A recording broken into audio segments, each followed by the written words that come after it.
ঢাকা বিশ্ববিদ্যালয় কেন্দ্রীয় ছাত্র সংসদ ডাকসু এবং জাহাঙ্গীরনগর বিশ্ববিদ্যালয় কেন্দ্রীয় ছাত্র সংসদ ডাকসু নির্বাচনে ইসলামী ছাত্র শিবিরের বিজয়কে আগামী জাতীয় সংসদ নির্বাচনের পূর্বাভাস হিসেবে দেখছেন জামায়াতে ইসলামীর আমির শফিকুর রহমান। তিনি বলেন, এই বিজয়ে অনেকেই অভিভূত হয়েছেন এবং এর প্রভাব জাতীয় রাজনীতিতেও পড়বে।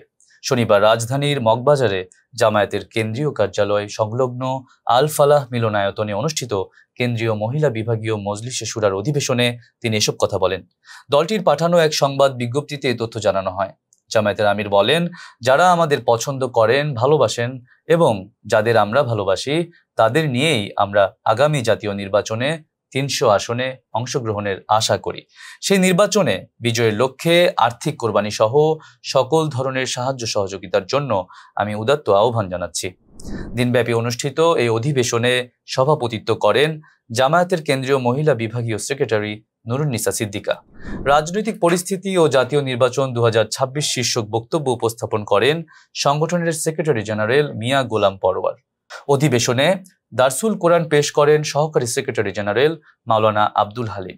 উপস্থিত ছিলেন সহকারী সেক্রেটারি জেনারেল মাওলানা এটিএম মাসুম সহ কেন্দ্রীয় মহিলা বিভাগীয় কর্ম পরিষদের সদস্য এবং সারা দেশ থেকে নির্বাচিত শুরা সদস্যরা। ষান্মাসিক রিপোর্ট উপস্থাপন সহ বিভিন্ন সাংগঠনিক বিষয় নিয়ে অধিবেশনে আলোচনা হয়। জামায়াত আমির তার বক্তব্যে আরো বলেন, আওয়ামী লীগ সরকারের জেল জুলুম ও নির্যাতন অনেক নেতা ধৈর্যের সঙ্গে সহ্য করেছেন, অনেকেই জীবন দিয়েছেন। তাদের সেই ত্যাগের বিনিময়ে আজ দলটি মুক্ত ও স্বাধীন পরিবেশে কাজ করার সুযোগ পেয়েছে। এখন সময় দায়িত্ব পালনের।